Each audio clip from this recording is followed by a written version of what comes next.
आत्मा अणुरूप है, अति सूक्ष्म है, और आत्मा ज्योति रूप है, ज्योति का पुंज है।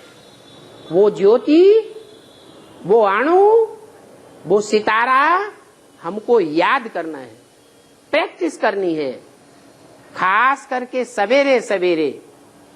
क्या सवेरे जितना फाउंडेशन पक्का कर देंगे तो सारा दिन ऑटोमेटिक याद आती रहेगी। जैसे फसल बोने का टाइम होता है, वो टाइम निकल जाए तो फसल फलीभूत नहीं होती है। ऐसे ही कोई फसल का टाइम है और पहले पहले जिसने फसल बो दी वो ज्यादा फायदे में रहता है।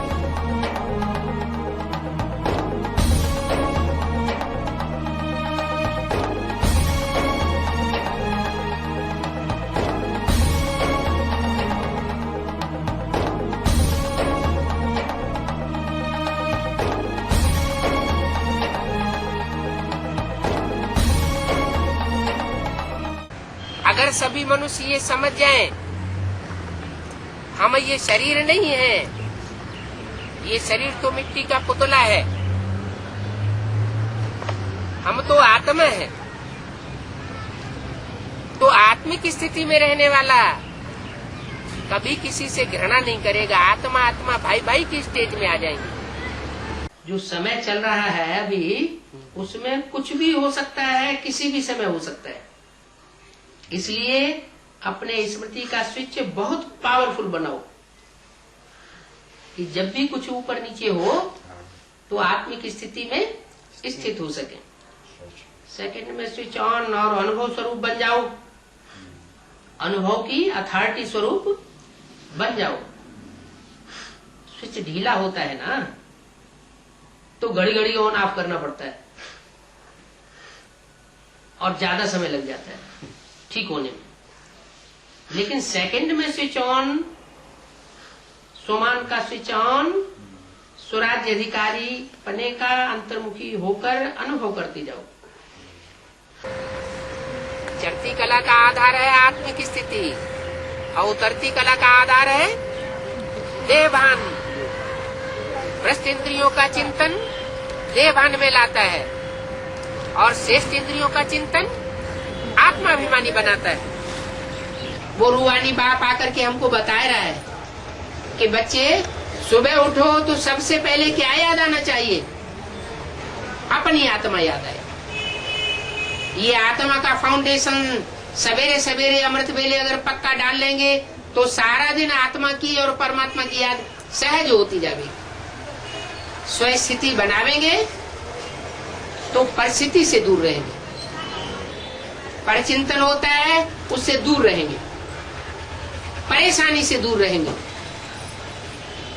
कहते भी है हम बहुत परेशान हैं, इसका मतलब आत्मा की स्थिति की शान में नहीं है। अगर आत्मिक स्थिति की शान में रहे तो सारी परेशानियां हल्की हल्की दिखाई पड़ती है। जैसे कोई हवाई जहाज में ऊपर चला जाता है तो नीचे की चीजें छोटी छोटी दिखाई पड़ती है।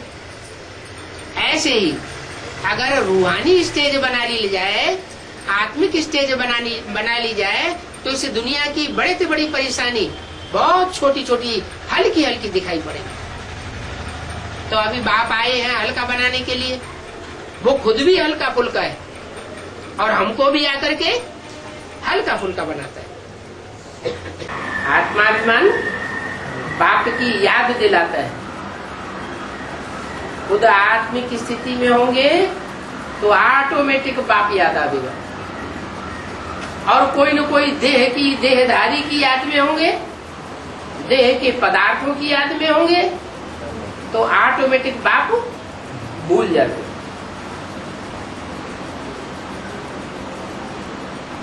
देह अभिमान में रहते हैं तो फिर बुद्धि धक्के खाती रहती। एक देहधारी में जाएगी, दूसरे देहधारी में जाएगी, देह के एक पदार्थ में जाएगी, दूसरे पदार्थ में जाएगी, और देहदारियों के साथ देहदारियों का स्थान भी लगा हुआ है। एक तीर्थ स्थान में जावेगी, दूसरे तीर्थ स्थान में जावेगी, मंदिर मस्जिद ठिकानों में बुद्धि भागती है, धक्के खाते रहते। आत्मा को काल खा ही नहीं सकता। काल किसको खाता है? शरीर को काल खाता है, आत्मा को नहीं खा सकता। माना जो आत्मिक स्थिति में स्थित हो जाएंगे उनको काल नहीं खावेगा, वो काल की स्टेज से परे चले जाएंगे। तो ये मनुष्य की मन बुद्धि रूपी प्रकृति कैसे सात्विक बनी?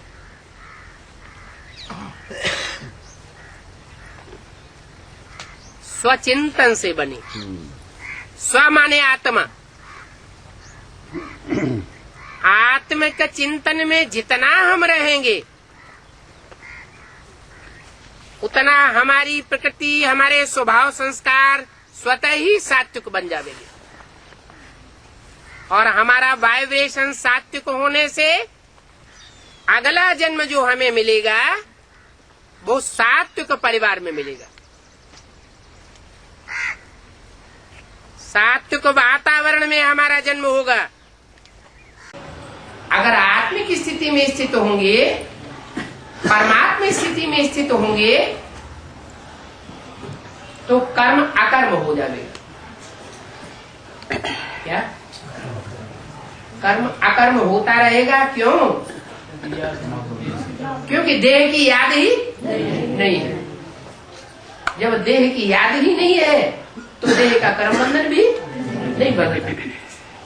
तो आत्मिक स्थिति में स्थित हो जाएंगे तो 5 विकारों से निजात पाए जाएंगे। बाप स्वयं ही सदैव स्व स्थिति में रहने वाला है। बच्चों को भी क्या सिखाते हैं? 63 जन्म की भल प्रैक्टिस है देह अभिमानी में आने की, फिर भी क्या करो? आत्मा अभिमानी बनने की प्रैक्टिस करो। प्रैक्टिस पक्की हो जाएगी आत्मिक स्थिति की तो किसी को भी दुख नहीं देंगे, क्योंकि शरीर ही नहीं देखेंगे तो दुख कैसे देंगे? नई दुनिया में दुख क्यों नहीं होता? क्योंकि वहाँ आत्मिक स्थिति की पक्की प्रैक्टिस रहती है। धारणा तो आत्मिक स्थिति में रहने वाले देवताओं में स्वतः ही होती है। देवताएं जन्म लेते हैं देवताओं के गर्भ से, तो उन्हें धारणा करनी पड़ती है क्या? नहीं, जन्मजात उनमें वो गुण होता है आत्मिक स्थिति के कारण। तो सिर्फ आत्मा समझना है, बाकी तीनों सब्जेक्ट स्वतः ही पक्के हो जाते हैं। आत्मा समझेंगे तो आत्मा से दूर बाप परमात्मा, बाप है ही नहीं। तो जानते हो पुरुषार्थ करने से क्या नहीं हो सकता है? वो तो पिछाड़ी के समय ऐसी आत्मिक स्थिति वालों को ऐसी प्रेरणा आती है। हमको अभी जाना है। ऐसी अवस्था ड्रामा में नूद है, जाने के लिए तख्त पर बैठ जाएंगे, वहां मालूम भी पड़ता है कि हम शरीर छोड़ जाकर के बच्चा बनूंगा,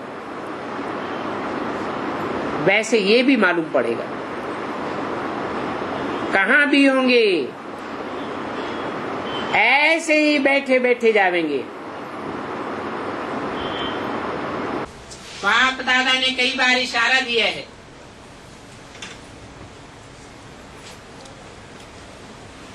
कि समय ना अचानक और ना झुकाने वाला है, आ रहा है, इसलिए एवर रेडी। उसके लिए अशरीरीपन का अनुभव आवश्यक है।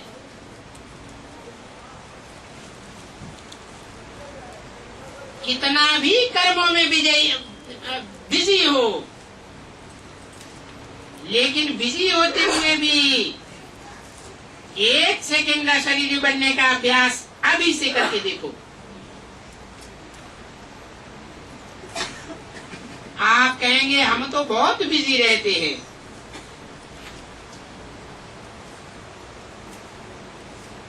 अगर मानो कितने भी बिजी हो,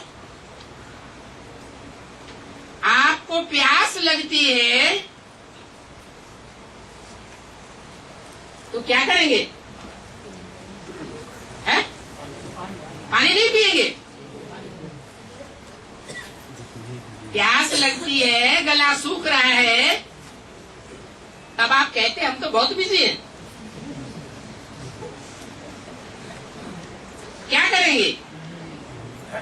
पानी तो पिएंगे ना, क्योंकि समझते हो प्यास लगी है तो पानी पीना तो जरूरी है ना। ऐसे ही बीच बीच में अशरीरी आत्मिक स्थिति में स्थित रहने का अभ्यास बहुत जरूरी है, क्योंकि आने वाले समय में चारों ओर की हलचल होगी और हलचल की स्थिति में अचल होना अति आवश्यक है। तो अगर अभी से बहुत काल का अभ्यास नहीं करेंगे तो अति हलचल के समय अचल कैसे रहेंगे? ये सारे दिन में 1-2 मिनट भी निकाल करके चेक करो कि समय प्रमाण आत्मिक स्थिति द्वारा अशरीरी बन सकते हैं।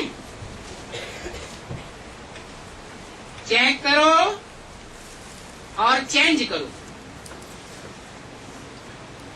सिर्फ चेक करके नहीं रह जाना, चेंज भी करो। तो बार बार इस अभ्यास को चेक करने से, रिवाइज करने से नेचुरल आपकी स्थिति बन जाएगी। कौन सी स्थिति? अशरीरी बनने की। जो आत्मिक स्थिति में बैठने का अभ्यास करते हैं उनको ही पढ़ाते हैं। देवभान में रहने वाले इस ईश्वरीय ज्ञान को धारण ही नहीं कर सकते, आत्मा ही धारण करती है। अगर आत्मिक स्थिति में बैठे होंगे तो धारणा होगी। मैं ज्योति बिंदु आत्मा, मुझे आत्मा का बाप ज्योति बिंदु, मैं चैतन्य आत्मा, ज्योति स्वरूप, मेरा बाप भी ज्योति स्वरूप। ऐसी स्थिति में रहने वाले बच्चे ही इस ज्ञान को धारण कर सकते हैं। जो पहले पहले आत्मिक स्थिति की प्रैक्टिस कर लेते हैं वो पहले पहले स्वर्ग में आते हैं। आत्मिक स्थिति की प्रैक्टिस करने में जो पीछे रह जाते हैं वो बाद के घटिया स्वर्ग में आते हैं। बाप कहते हैं अमृत बेले उठो, पहले आत्मिक स्थिति धारण करो, धारण करने के बाद बाप से खूब बातें करो। तो किसका संग का रंग लगेगा? एक बाप, दूसरा न कोई। जब आत्मिक स्थिति बन जावेंगी तो शरीर का दर्द भी बहुत हल्का हो जाएगा। जिनको प्रैक्टिस है वो ये अनुभव भी करते होंगे। क्या? जब आत्मिक स्थिति लास्ट में बनेगी तो बीमारियां बढ़ेंगी या घटेंगी? दुनिया में एटम बम फटेंगे, प्रदूषण बढ़ेगा, तो बीमारियां घटेंगी बढ़ेंगी? बढ़ेंगी। बाप तो कहते हैं शरीर सड़ते जावेंगे और आत्मा पावरफुल होती जाएगी। तो स्थिति कैसी होनी चाहिए? आत्मिक स्थिति इतनी गहरी होनी चाहिए कि जो देह में लगाओ बुद्धि का याद ही ना आवे। इसके लिए अपन को आत्मा समझ माम एकम याद करो। आत्मिक स्थिति में रहने से पाप बढ़ नहीं सकते, पाप हो भी नहीं सकते। देवान में पाप होते हैं कि आत्माभिमान में पाप होते हैं? देवान में रहने से पाप होते हैं। आत्मिक स्थिति एक ऐसी स्थिति है जिसमें कर्मेंद्रियों के किए हुए कर्म का कोई हिसाब किताब नहीं बनता है।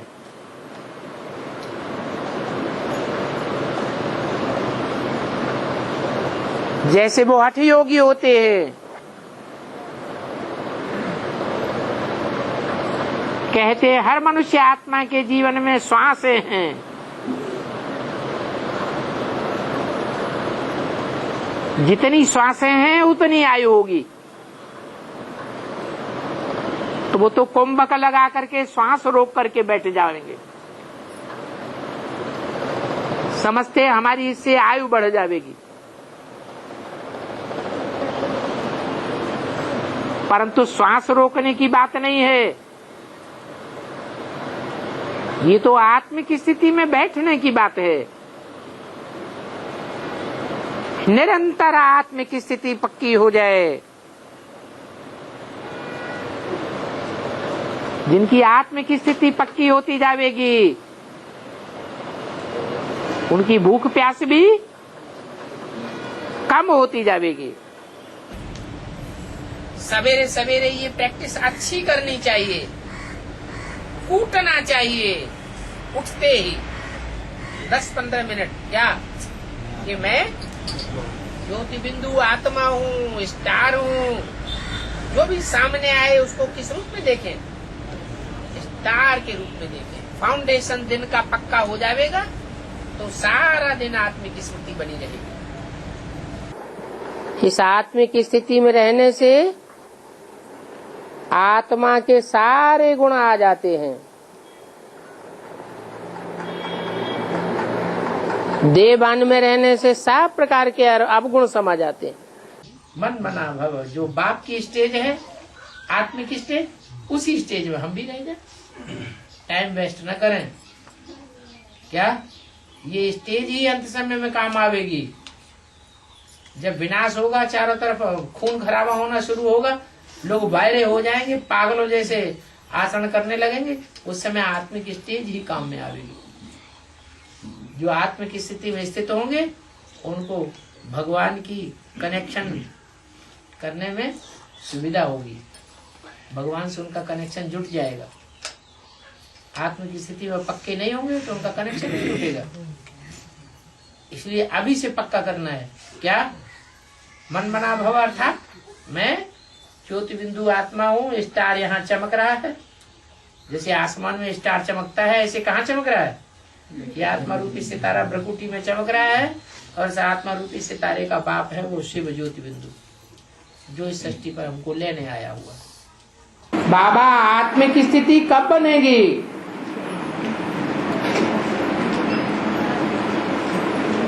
जितना गुड़ डालेंगे उतना मीठा होगा, जितना अर्पण में बनेंगे उतना मन दर्पण बन जाएगा। आत्मिक स्थिति पक्की हो जाएगी। अर्पण में का मतलब सब कुछ तेरा, कुछ नहीं मेरा, मैं सिर्फ आत्मा हूं।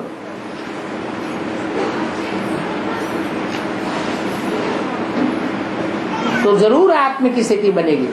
आत्मिक स्थिति में रहो, यहाँ स्टार को देखने की प्रैक्टिस करो, जिससे बात करो उसकी लाल लाल बिंदी को न देखो, उस स्टार आत्मा सफेद स्टार को देखो।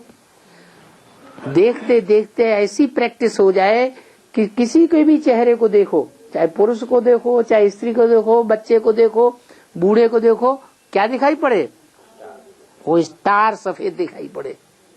बाबा तो फिर भी कहते हैं कि बिंदी लगाएं तो छोटा सा सफेद स्टार की बिंदी लगाए। बाबा को तो असली रूप का पता है, इसलिए मुरली में बोल दिया। जब भी सवेरे सवेरे उठे तो पहले पहले याद आए क्या है? ऐसे नहीं उठते ही शीशा देख लिया, नहीं, उठते ही याद आए स्टार। और थोड़ा टाइम उसमें टिके, कोशिश करके भी टिके, हठ योग से भी टिके। सवेरे को बुद्धि इधर उधर भागेगी, बार बार ठिकाने पर लाएं। आसमान में सितारे को देख लें, फिर याद करें, कमरे से बाहर आ जाएं।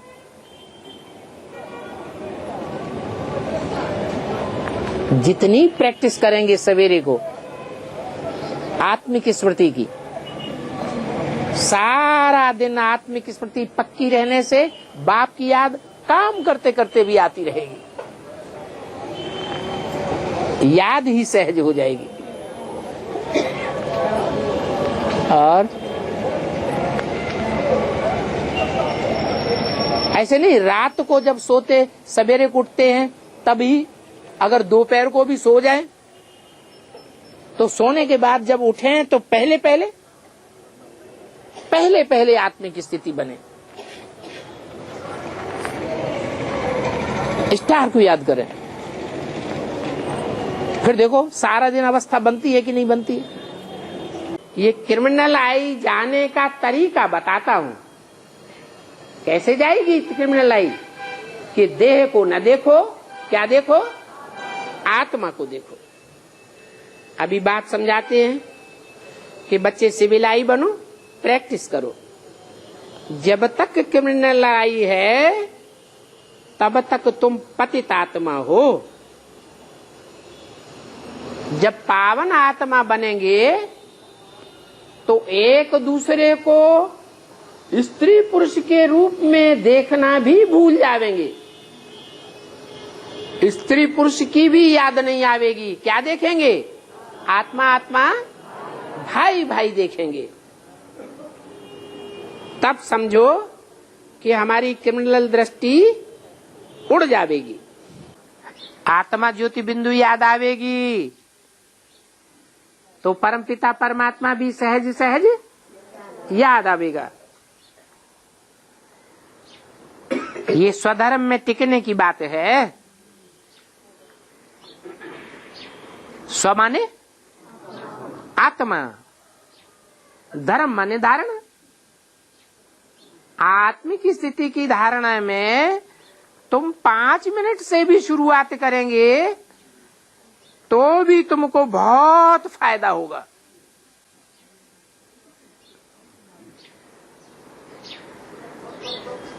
वो भक्ति मार्ग में भी गीता लिखी है। जब लिखी गई थी गीता तो द्वापर युग सतो प्रधान था या तमो प्रधान था? सतो प्रधानता में सच्ची बात लिखी गई होगी या झूठी बात लिखी गई होगी? वहां भी आया है स्वल्पम अप्यस्य धर्मस्य त्रायते महतो भयात्। महान भय से ये आत्मिक स्थिति के धर्म में टिकना महान भय से रक्षा कर देता है। ऐसा भी समय आवेगा, चारों तरफ भय के बादल मंडरा रहे होंगे, उससे तुम्हें थोड़ी सी भी याद होगी, आत्मिक स्थिति की थोड़ी सी भी प्रैक्टिस होगी तो तुम उस भय से बच जाएंगे। चाहे किसके माथे पे बिंदी या टीका लगा हुआ हो या न लगा हुआ हो, लेकिन हमको क्या याद आना चाहिए, हाँ, कि हमको दिखाई पड़े कि ये सफेद सफेद सितारा इसकी बिंदी में चमक रहा है। तो अगर ऐसी प्रैक्टिस डाल ली तो जैसे कि हम आत्मा में चलते फिरते उठते बैठते खाते पीते कोई गाली दे रहा है तो भी, कोई ग्लानि कर रहा है तो भी हम उसको किस रूप में देखें? आत्मिक। जब आत्मिक रूप में देखेंगे तो आत्मा आत्मा भाई भाई हो जाएगा। वो भी परमात्मा का बच्चा, हम भी परमात्मा के बच्चे। वो थोड़ा ज्यादा तमो प्रधान अंदर से समझेंगे। क्या समझेंगे? कि ये ग्लानि कर रहा है, गाली दे रहा है, तो ये ज्यादा तमो प्रधान बन गया है। और हम थोड़ा बहर है हमारे ऊपर बाप की, इसलिए हम अपने को कंट्रोल किए हुए हैं। रहम आना चाहिए कि ये आत्मा नीचे गिर रही है, इस आत्मा को भी ऊपर उठाए। तो जब हम ऐसे लगातार वाइब्रेशन बनाएंगे तो हमारे वाइब्रेशन का दूसरों के ऊपर असर पड़ेगा। इसलिए बताया कि जब विनाश होगा उस समय कोई तलवार लेकर के या बंदूक लेकर के भी हमारे ऊपर आक्रमण करने के लिए आ जाएगा, क्या बिल्कुल मारने के ऊपर ही आमादा हो जाएगा, तो भी हमारी आत्मिक स्थिति के आधार पर उसको भयंकर साक्षात्कार हो जाएगा। अब भाग खड़ा होगा। कुरान में भी लिखा है जब कयामत होती है तो खुदा के बंदे बहुत मौज में रहते हैं, उनके ऊपर कोई तकलीफ नहीं आती है, तकलीफ उनको महसूस नहीं होती। तो बंदे कब कहे जाएंगे? जब देवान में रहना बंद करें। क्या देवान में रहना बंद करें तो खुदा के बंदे, और देवान अगर आता रहता है तो कहेंगे अभी खुदा के बंदे नहीं है, गंदे हैं। तो सुबह से लेकर के शाम तक ये प्रैक्टिस करें पक्की पक्की, क्या कि हम ज्योति बिंदु आत्मा है और दूसरी भी आत्मा जो जरूर मिलती है, जुलती है, संपर्क संबंध में आती है, उनको भी हम क्या देखें? ज्योति बिंदु आत्मा के रूप में देखें। अगर ये प्रैक्टिस पक्की पड़ेगी तो शर्त यह है कि आत्मा को परमात्मा जरूर याद आवेगा। क्या आत्मा बच्चा बने और बच्चा आत्मा को परमात्मा बाप याद ना आए, ये हो नहीं सकता। जहाँ जहाँ आत्मिक स्वरूप होगा वहाँ परमात्मा साथ साथ रहेगा। अपन को स्टार समझो, सवेरे को बैठ जाओ याद में, उठते उठते और कुछ भी याद ना आए, मैं स्टार हूँ, मैं आत्मा हूँ, मैं आत्मा पार्टधारी हूँ, मैं आत्मा ने 84 चोले धारण किए हैं। ऐसे ऐसे सहज सहज बढ़िया बढ़िया संकल्प करो, स्टार को याद करते रहो। फाउंडेशन सवेरे का पक्का हो जाएगा। सवेरे का फाउंडेशन सारा दिन काम में आवेगा। अमृत वेला फाउंडेशन वेला है। सारा दिन आत्मिक स्मृति की पक्की प्रैक्टिस हो जाएगी, फिर कोई भूत प्रेत आत्मा प्रवेश नहीं कर सकेगी। सुख भोगने से आत्मा की पावर कम होती जाती है। आत्मा जैसे कि एक बैटरी है जो भ्रकुटी के मध्य में रखी हुई है, एक सितारे की मिसल। इतनी छोटी सी बैटरी में 84 जन्मों का पार्ट भरा हुआ है। ज्यों ज्यों सुख भोगते जाते हैं त्यों त्यों आत्मिक स्थिति कम होती जाती है।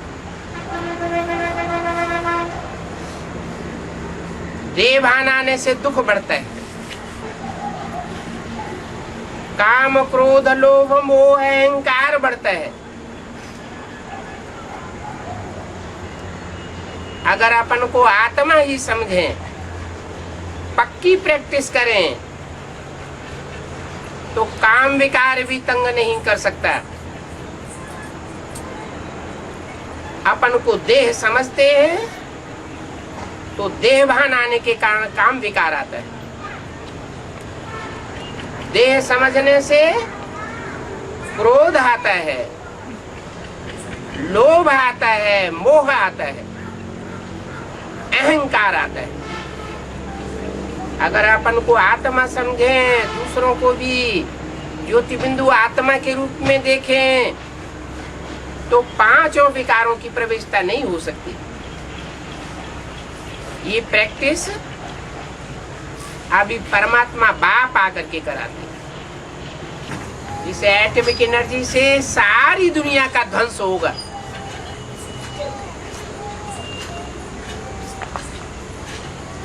सबको अपने शरीर छोड़ने पड़ेंगे। कौन बचेंगे? वो बचेंगे जिन्होंने याद की युक्ति सीखी होगी। भगवान बाप की गहरी याद में ऐसी तल्लीनता हो जाए जो श्वास प्रश्वास लेना भी भूल जाए।